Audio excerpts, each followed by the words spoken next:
भाग 11। अपने लिए सबसे बेहतर की अपेक्षा करें और प्राप्त करें। अध्याय 2। इसी ने उसे उस बिंदु तक पहुंचने की ओर अग्रसर किया जहां पर वो खुद में बदलाव लाना चाहती थी, जिससे कि उसके सपने साकार हो सकें।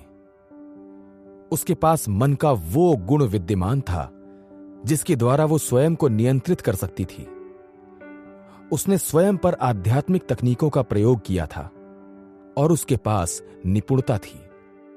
इसके साथ ही उसे इस पर भी पूर्ण विश्वास था कि उसका दिल उससे जो कुछ भी कहता है उसे वो पूर्णतः रचनात्मक व सकारात्मक प्रक्रिया से प्राप्त कर सकती है। अतः सूत्र यह है कि आप जो चाहते हैं उसे जानें, उसे सही व गलत की कसौटी पर परखें, स्वयं में इस तरह से बदलाव लाएं कि वो स्वाभाविक रूप से आपके पास आ जाए और उस पर अपना विश्वास हमेशा बनाए रखें। विश्वास के रचनात्मक बल के साथ आप परिस्थितियों के उस एकत्रीकरण को एक साथ प्रेरित करते हैं जो आपकी अभिलाषित चाहत को आपके पास लाती है। आधुनिक गतिशीलता के विचारों के छात्रों को अब ईसा मसीह के विचारों व शिक्षा, विशेष तौर पर जो सत्य उक्तियों के तौर पर हैं, आपके विश्वास के अनुसार आप में निहित है। आपके स्वयं में विश्वास के अनुसार, आपके अपने काम में विश्वास के अनुसार, आपके ईश्वर में विश्वास के अनुसार, इस तरह आप यहां तक पहुंचते हैं और इससे अधिक दूर नहीं कि व्यावहारिक मूल्यों का और भी बेहतर ढंग से एहसास होने लगा है।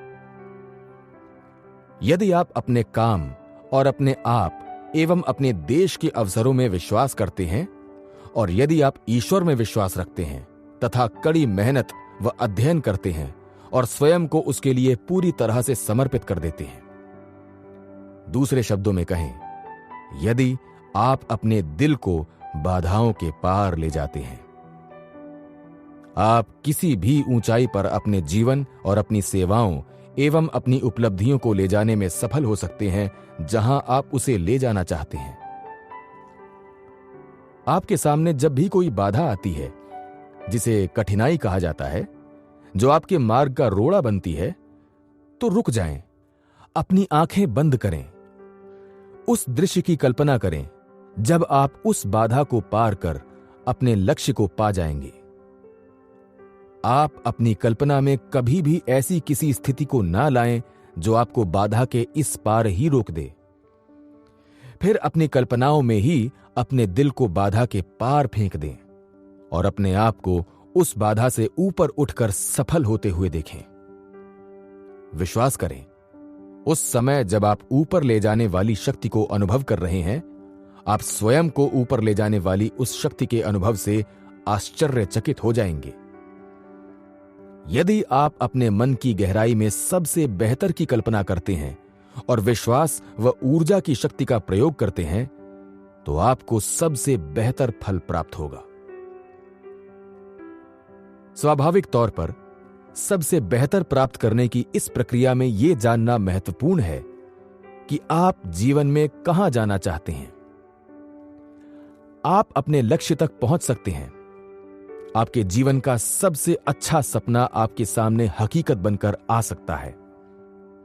आप वहां जा सकते हैं जहां आप जाना चाहते हैं, लेकिन केवल तभी यदि आपको यह पता हो कि आपका लक्ष्य क्या है। आपकी अपेक्षाओं के पास स्पष्ट तौर पर परिभाषित उद्देश्य होना चाहिए। ऐसे बहुत से लोग हैं जो जीवन में कहीं भी नहीं पहुंच पाते क्योंकि उन्हें पता ही नहीं होता कि वो कहां जाना चाहते हैं। उनके पास कोई ठीक प्रकार से वर्णित, उपयुक्त तौर से परिभाषित उद्देश्य नहीं होता है। आप कभी भी अपने जीवन से सबसे बेहतर पाने की अपेक्षा नहीं कर सकते जबकि आप बिना किसी उद्देश्य के सोचने की राह पर आगे बढ़ते जा रहे हों। 26 वर्ष का एक युवा एक बार मेरे पास इसलिए आया क्योंकि वो अपनी नौकरी से संतुष्ट नहीं था। वो एक महत्वाकांक्षी इंसान था जो अपने जीवन में कुछ बड़ा पाने की इच्छा रखता था और मुझसे ये जानना चाहता था कि वो किस प्रकार अपनी परिस्थितियों में सुधार लाए। उसका लक्ष्य पूरी तरह से निस्वार्थ भाव से प्रेरित एवं पूर्णतः अर्थपूर्ण था। वैसे तुम कहां जाना चाहते हो? मैंने उससे पूछा। मुझे ठीक से नहीं मालूम, उसने झिझकते हुए कहा। मैं अपने भविष्य को लेकर मन में आए किसी भी विचार को लेकर कभी भी पूरी तरह से आश्वस्त नहीं हुआ। मुझे बस इतना पता है कि मैं किसी ऐसे स्थान पर पहुंचना चाहता हूं जहां पर अभी गया नहीं हूं। तुम सबसे बेहतर कौन सा काम कर सकते हो? मैंने उससे फिर पूछा। तुम्हारे सबसे ज्यादा मजबूत पक्ष कौन से हैं? मुझे नहीं पता, उसने जवाब दिया। मैंने कभी इस बारे में भी गंभीरता से विचार नहीं किया। लेकिन अगर तुम्हारे पास चुनने का अधिकार हो तो तुम क्या करना चाहोगे? तुम सचमुच क्या करना चाहते हो? मैंने जोर देते हुए पूछा। मैं कुछ नहीं कह सकता, उसने अनमने मन से उत्तर दिया। मुझे सच में नहीं पता कि मैं क्या करना चाहता हूं। मैंने कभी इस पर विचार नहीं किया। मेरे ख्याल से तो मुझे उसका पता लगाने की भी जरूरत है। अब मेरी तरफ देखो, मैंने उससे कहा।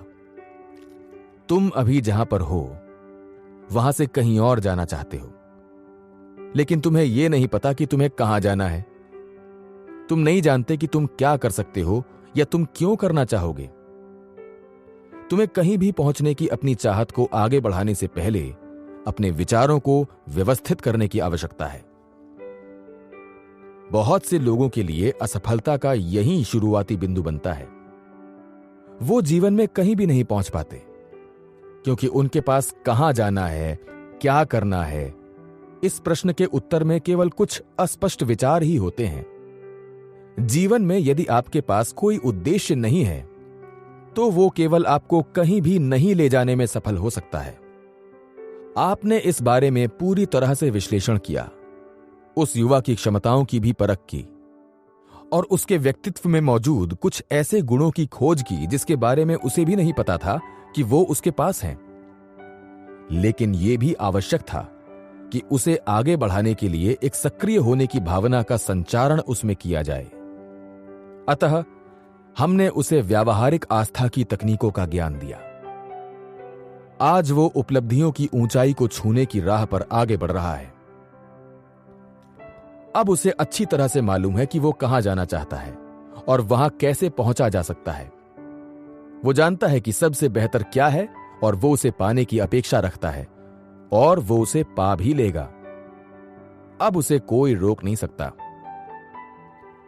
मैंने एक जाने माने समाचार पत्र के प्रसिद्ध संपादक, जो जीवन में ऊंचाइयों को स्पर्श करने की राह पर बढ़ने वाले किसी भी व्यक्ति के लिए प्रेरणा स्रोत हो सकते हैं, से पूछा, आप इतने महत्वपूर्ण समाचार पत्र के संपादक किस प्रकार बने?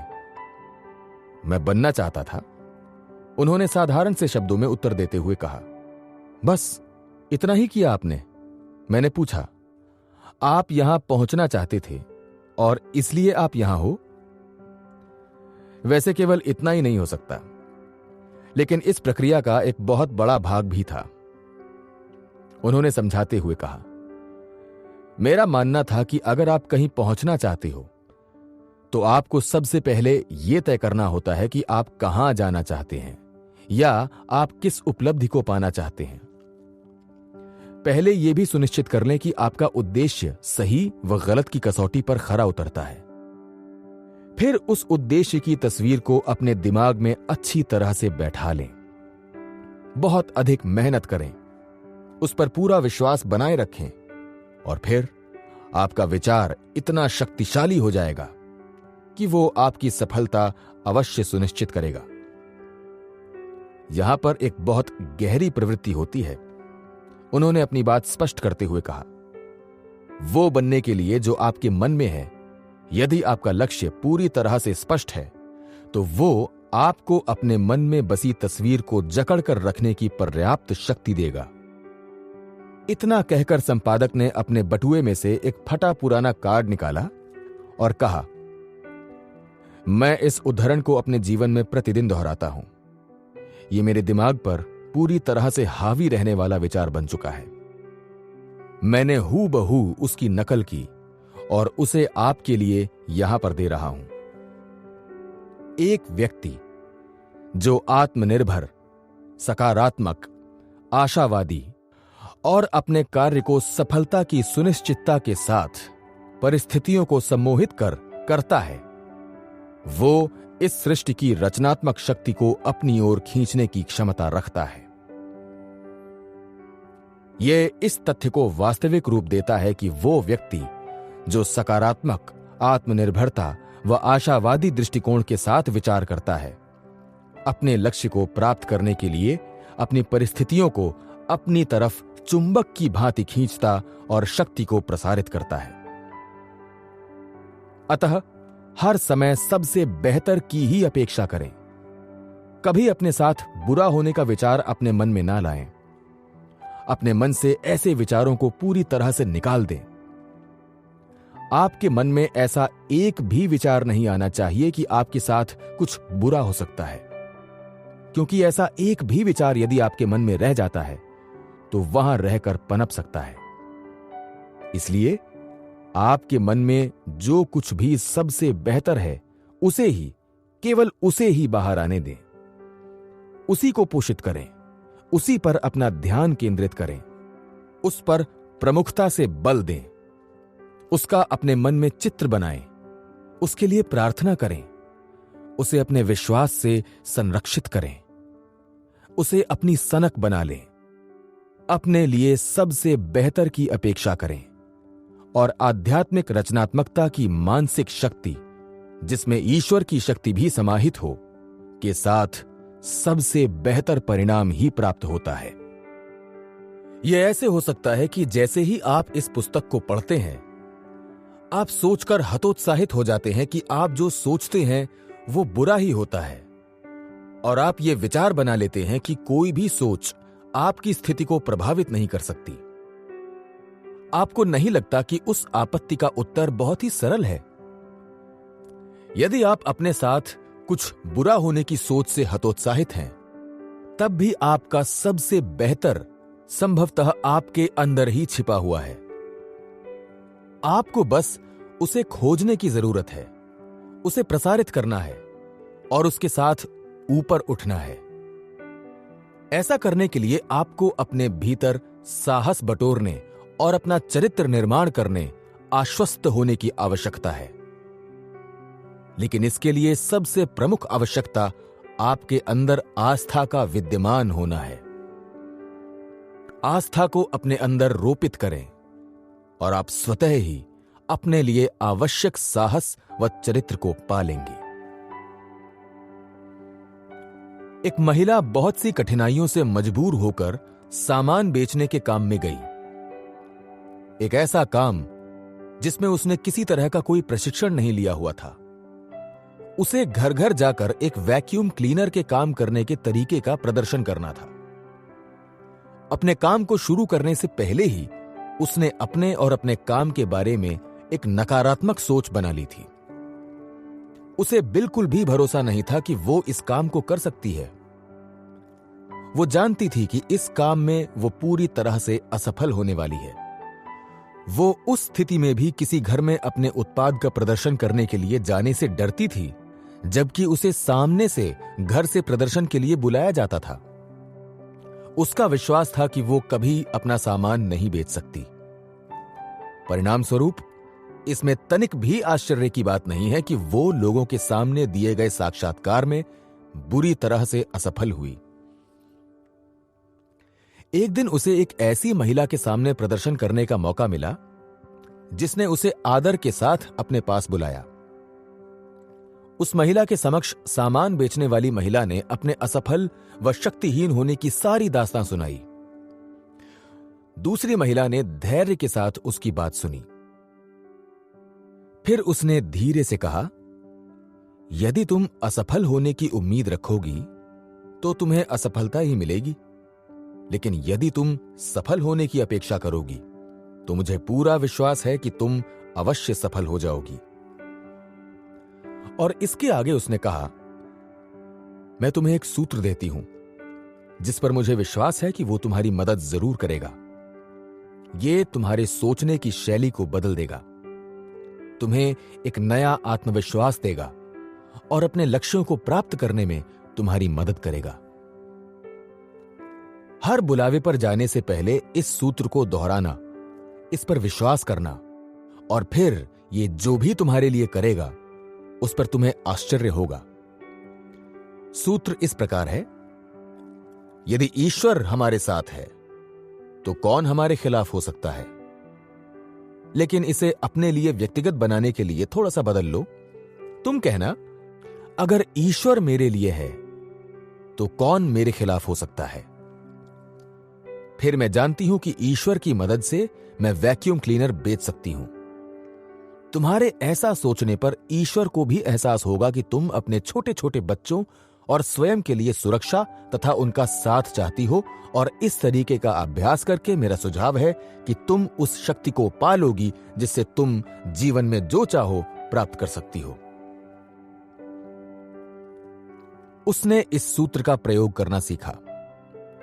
वो हर दरवाजे पर यह सोचकर जाती कि वहां पर बिक्री जरूर होगी, और पूरी दृढ़ता के साथ सकारात्मक न कि नकारात्मक परिणाम को अपने मन में चित्रित कर लेती थी।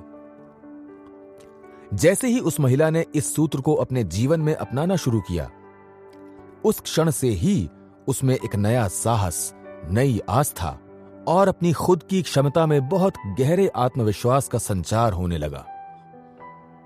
अब उसने पूरी दृढ़ता के साथ कहा, ईश्वर वैक्यूम क्लीनर को बेचने में मेरी मदद करेगा। और कौन है जो ईश्वर के साथ तर्क वितर्क कर सकता है।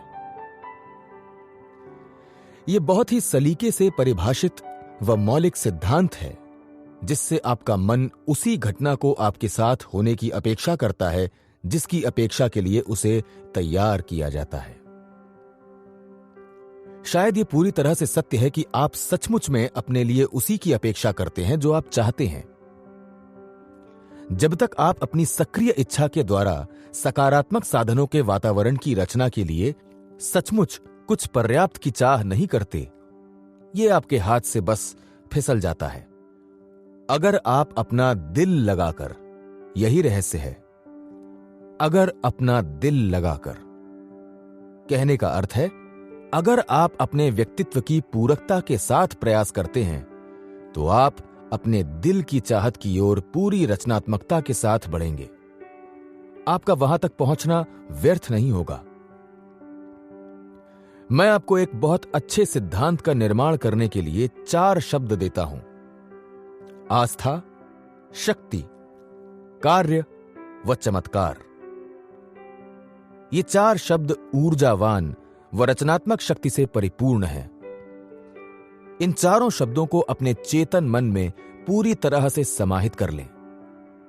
इन्हें अपने अवचेतन मन में भी समाने दें और विश्वास करें, ये आपकी किसी भी कठिनाई से उबरने में सहायता कर सकते हैं। इन्हें अपने विचारों में पूरी तरह से आत्मसात कर लें। इन्हें बार बार तब तक दोहराते रहें जब तक आपका मन इन्हें स्वीकार न कर ले, जब तक आपका विश्वास इन पर अटूट न हो जाए। मुझे इस सिद्धांत के प्रभावशाली होने पर तनिक भी संदेह नहीं है, क्योंकि मैंने इसे अपने कार्य अनुभवों में इतनी बार कारगर होते हुए देखा है कि आस्था की शक्ति को लेकर मेरा उत्साह पूरी तरह से सीमाओं से परे है। आप किसी भी बाधा से पार पा सकते हैं। आप आस्था की शक्ति के माध्यम से सबसे अद्भुत मानी जाने वाली चीज को भी प्राप्त कर सकते हैं। अब सवाल यह उठता है कि आप किस प्रकार से आस्था की शक्ति को अपने भीतर विकसित कर सकते हैं। इसका जवाब है अपने मन को बाइबल में दिए गए शब्दों से परिपूर्ण करके। यदि आप रोज केवल 1 घंटे का समय बाइबल को पढ़ने तथा उसकी यादों को अपने मन में संग्रहित करने में व्यतीत करते हैं, तो यह आपके व्यक्तित्व को पूरी तरह से बदलने की दिशा में काम करना आरंभ कर देगा। इस तरह से आप में तथा आपके अनुभवों में जो बदलाव आएगा वो किसी चमत्कार से कम नहीं होगा। बाइबल का केवल एक भाग आपके जीवन की इस आवश्यकता को पूरा कर देगा। आपके लिए मार्क का 11वां अध्याय पर्याप्त है। इस अध्याय के निम्न शब्दों में आप गूढ़ रहस्य को खोज लेंगे और इस धार्मिक ग्रंथ में जो समाहित है वो सबसे महानतम सूत्रों में से एक है। ईश्वर पर आस्था बनाए रखें। ये एक सकारात्मक विचार है ना? पूरे आत्मविश्वास के साथ मैं आपसे कहता हूं, जो कोई इसे कहता है, पर्वत विशेष रूप से भी उसके सामने से हट जाता है, अर्थात एक तरफ हो जाता है और वो समुद्र में चला जाता है। इसका अर्थ है कि वो आपकी आंखों से ओझल हो जाता है। आप जो कुछ भी समुद्र में फेंकते हैं वो अच्छे के लिए ही जाता है। टाइटैनिक समुद्र के गहरे तल में विद्यमान है और समुद्र का तल जहाजों से ढका हुआ है। अपने विरोधियों को पछाड़ा, उन्हें समुद्र में पर्वत की उपमा दी और उसके मन में इसे लेकर कोई शंका नहीं। इस कथन में मन शब्द का प्रयोग क्यों किया गया है? क्योंकि इसका अर्थ यह है कि आपको अपने अवचेतन में भी किसी तरह की शंका को उत्पन्न नहीं होने देना चाहिए। आपके मन के भीतर की चेतना में आपको यह सुनने में बहुत अधिक स्पष्ट विचार नहीं लगता कि आपके चेतन मन में भी किसी तरह की शंका का वास नहीं होना चाहिए। यह एक आम सा बुद्धिमत्ता से किया गया सवाल है। यह एक गहरा आधारभूत संदेह है जिससे आपको बचना चाहिए। लेकिन यह भी विश्वास करना चाहिए कि वो चीजें जिनको वो कहता है उन्हें आगे बढ़ना है। वो जो कुछ भी कहता है वो उसके पास होगा। यह कोई ऐसा सिद्धांत नहीं है जिस पर बस मैं विश्वास करता हूं। यह उस पुस्तक द्वारा सिखाया गया है जिस पर मनुष्य सबसे अधिक विश्वास करता है। पीढ़ी दर पीढ़ी इससे कोई फर्क नहीं पड़ता कि ज्ञान व विज्ञान के दृष्टिकोण से क्या खोज की जाती है या कितना विकास किया जाता है। बाइबल को लोगों द्वारा किसी भी अन्य पुस्तक से सबसे अधिक पढ़ा जाता है। यह सही है कि इंसानियत का इसमें अब तक लिखे गए किसी भी अन्य दस्तावेज से अधिक भरोसा है और बाइबल हमें बताती है कि आस्था की शक्ति बहुत से चमत्कारिक काम कर जाती है। कारण यह है, हालांकि कुछ लोगों के साथ कुछ बहुत अच्छी चीजें इसलिए नहीं होती हैं कि उन्होंने उनको अपनी आस्था शक्ति से कुछ विशेष तरह से प्रयोग किया था। हमें बताया गया है, तुम्हें इस पर्वत से क्या कहना चाहिए। यह कहा गया है, अपने प्रयास को अपनी समस्याओं की पूरी पर्वत श्रेणी का आह्वान करते हुए मत करो, बल्कि केवल उस एक चीज पर प्रहार करो जो शायद तुम्हें उस पल हरा रही है। किसी एक खास चीज पर ही अपना ध्यान केंद्रित करें। चीजों को एक एक करके सुलझाएं। अगर कुछ ऐसा है जिसे तुम चाहते हो तो तुम उसे पाने के लिए किस तरह से आगे बढ़ोगे? सबसे पहले अपने आप से पूछो, क्या मुझे वो चीज चाहिए? इस प्रश्न की जांच पूरी ईमानदारी के साथ अपनी प्रार्थना में यह सुनिश्चित करने के लिए करें कि आपको वास्तव में उस चीज की आवश्यकता है और आपको वो चीज अपने पास रखनी चाहिए।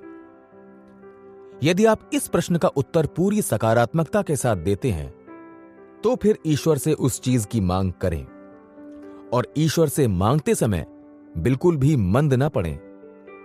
यदि ईश्वर की कोई और अंतर्दृष्टि है तो विश्वास करें, आपको उसे नहीं पाना चाहिए। तुम्हें परेशान होने की जरूरत नहीं है। वो आपको वो चीज नहीं देगा, लेकिन अगर वो चीज सही है तो उससे उस चीज की मांग करें और जब आप उनसे कहें तो अपने मन में किसी तरह का संदेह न रखें।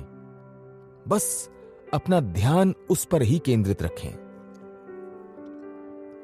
इस नियम की वैधता से मुझे प्रभावित करने वाली घटना मेरे एक दोस्त के साथ घटी, जो एक मध्य पश्चिम व्यवसायी ने मुझे बताई। वो व्यक्ति बहुत ही बहिर्मुखी, प्यारा व सज्जन व्यक्ति तथा एक सच्चा ईसाई था। वो अपने शहर में लोगों को बाइबल सिखाने की सबसे बड़ी कक्षा चलाता था। वो शहर जिसमें वो रहता है, वहां लोग उसे मिस्टर शहर के नाम से पहचानते हैं। वो 40,000 लोगों जो उसके अधीन काम करते हैं का प्रमुख है। उसके कार्यालय में उसकी मेज ढेर सारी धार्मिक पुस्तकों से भरी रहती है। वहां उसके पास मेरे कुछ धर्म विषयक व्याख्यान व पैम्फलेट्स भी रखे हुए हैं। उसका संयंत्र संयुक्त राष्ट्र के सबसे बड़े संयंत्रों में से एक है। अपने संयंत्र में वो रेफ्रिजरेटरों का निर्माण करता है। वो उन दिलदार व मजबूत व्यक्तियों में से है जिनमें आस्था को मजबूत बनाए रखने की क्षमता मौजूद है।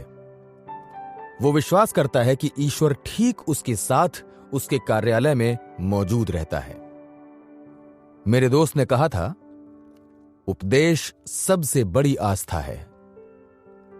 पानी की कोई छोटी सी बूंद आस्था को डांवाडोल नहीं कर सकती। इस बात से मत डरो कि आस्था का कोई वैज्ञानिक आधार नहीं है। मैं एक वैज्ञानिक हूं, उसने कहा था। मैं अपने व्यवसाय में प्रतिदिन विज्ञान का प्रयोग करता हूं और मैं हर रोज बाइबल का प्रयोग भी करता हूं। बाइबल काम करेगी। अगर आप उसमें विश्वास करेंगे तो बाइबल में जो कुछ भी है वो आपके लिए काम करेगा। जब उसे इस संयंत्र का जनरल मैनेजर बनाया गया था तो सारे शहर में दबी आवाज में ये बातें हुई थीं। अब वो मिस्टर जनरल मैनेजर बन गए हैं। हमें अपने साथ अपनी बाइबल को लेकर काम पर जाना होगा। कुछ दिनों के बाद उसने उस व्यक्ति को तथा उनमें से कुछ व्यक्तियों को अपने कार्यालय में बुलाया जो इस तरह की बातें कर रहे थे।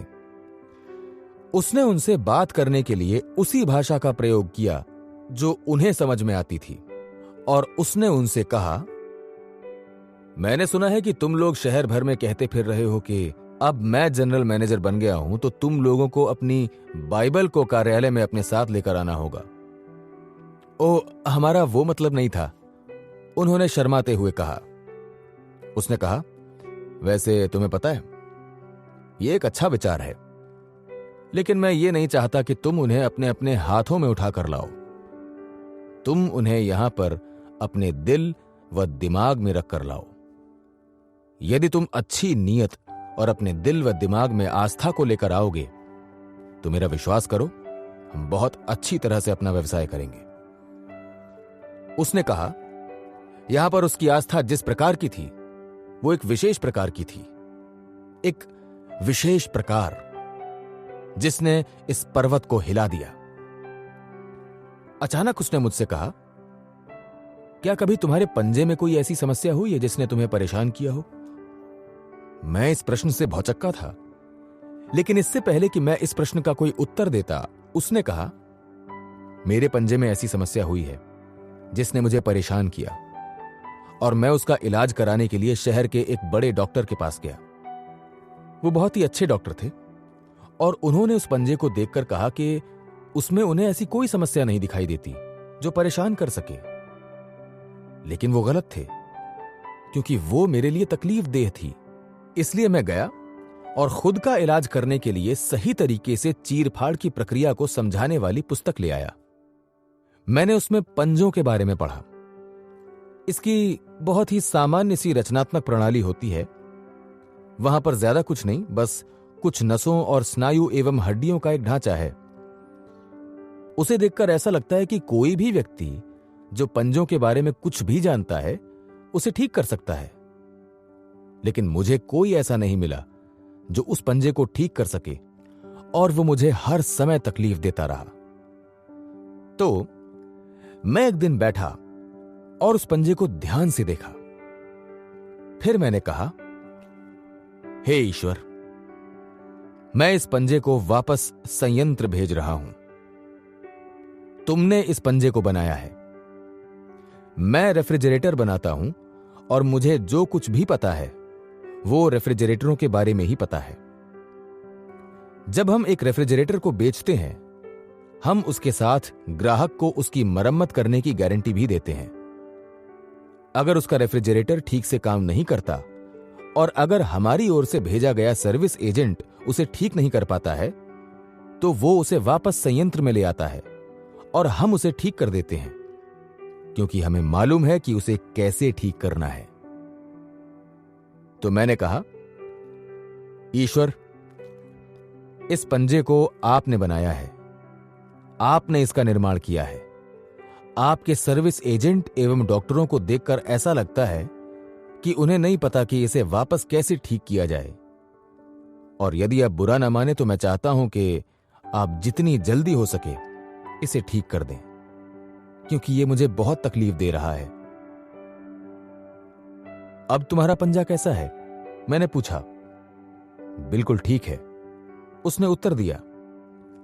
शायद ये बहुत ही बेवकूफी भरी कहानी है, और जब उसने मुझे ये कहानी सुनाई तो मैं भी अपनी हंसी नहीं रोक सका, लेकिन साथ ही मुझे इस पर रोना भी आया, क्योंकि मैंने उस इंसान के चेहरे पर एक अद्भुत कांति देखी थी जब उसने इस घटना को एक विशेष प्रकार की ईश्वर की प्रार्थना के साथ जोड़ दिया था। विशेष बने रहें। ईश्वर से किसी भी सही चीज की मांग अपने लिए करने से ना कतराएं, बल्कि एक छोटे बच्चे की तरह अपनी मांग उसके सामने रखें। मन में किसी तरह का संदेह न रखें। आपके मन में आए संदेह का एक भी कण शक्ति के प्रवाह को बाधित कर देगा। आस्था उसे खो देगी। आस्था की शक्ति इतनी अपार है कि ऐसा कुछ भी नहीं है जो सर्वशक्तिशाली ईश्वर हमारे लिए, हमारे साथ या हमारे द्वारा उस स्थिति में नहीं कर सकता यदि हम उसकी शक्ति को अपने मन के द्वारा चरणबद्ध करने की अनुमति नहीं देते। तो उन शब्दों को अपनी जिह्वा पर बनाए रखें। उन्हें बार बार तब तक कहें जब तक वो आपके दिमाग में गहराई से समा नहीं जाते। तब तक बोलते रहें जब तक आपके मन में समा नहीं जाते, जब तक वो व्यक्तित्व में समाकर उस पर अपना अधिकार नहीं जमा लेते। जो कोई इसे कहता है वो पर्वत को हटा जाता है और वो समुद्र में चला जाता है। उसे अपने दिल की आवाज पर संदेह नहीं करना चाहिए, बल्कि ये विश्वास करना चाहिए कि जो वो कहता है वो उसके पास आएगा। उसके पास वो सब होगा जो उसने कहा है। मैंने इन सिद्धांतों का सुझाव कुछ माह पूर्व अपने एक पुराने मित्र को दिया था। एक ऐसा व्यक्ति जो हमेशा कुछ बुरा होने की ही अपेक्षा रखता था। उसके साथ हुई मेरी तब तक की बातचीत में मैंने कभी उससे कोई ऐसी बात नहीं सुनी थी जिससे किसी चीज के सही होने की अपेक्षा उसने की हो। वो अपने इस नकारात्मक रवैये को हर परियोजना या समस्या के प्रति रखता था। वो इस अध्याय में हमने जिन सिद्धांतों को रेखांकित किया है उनमें पूरी तरह से अविश्वास व्यक्त करता था, और उसने मेरे सामने एक जांच का भी प्रस्ताव रखा था जिससे वो मेरे सिद्धांतों के परिणामों को गलत साबित कर सके। वो एक ईमानदार व्यक्ति है और उसने पूरी आस्था के साथ इन सिद्धांतों को विभिन्न विषयों पर आजमाने का प्रयास किया। इसके लिए उसने वास्तव में एक स्कोर कार्ड भी तैयार किया था।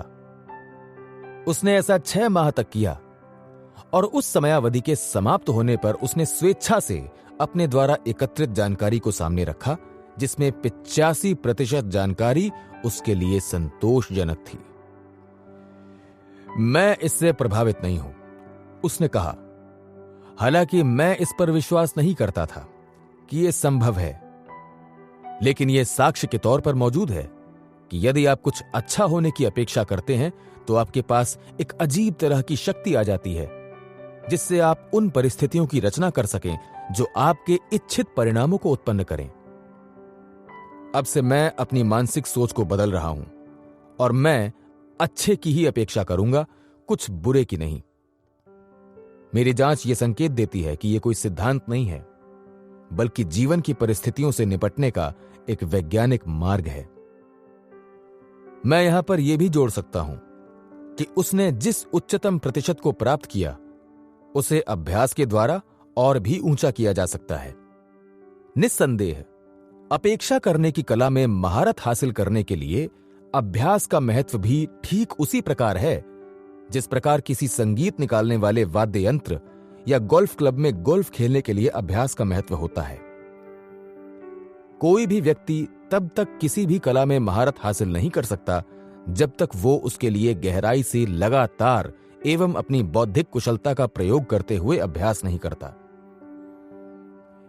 यहां पर यह भी ध्यान देना चाहिए कि मेरे मित्र ने इस प्रयोग का आरंभ सर्वप्रथम अपनी आशंका को सिद्ध करने के लिए किया, जिसका उसे पूरी तरह से प्रतिकूल परिणाम प्राप्त हुआ और उसने उसके पूरे परिणामों को प्रभावित किया।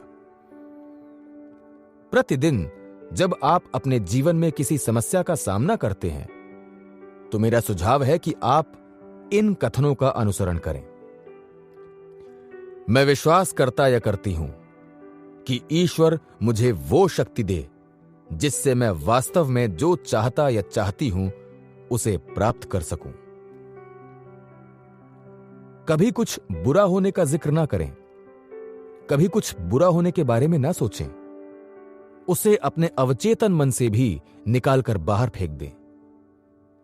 प्रतिदिन कम से कम 10 बार इस कथन का अनुसरण करें।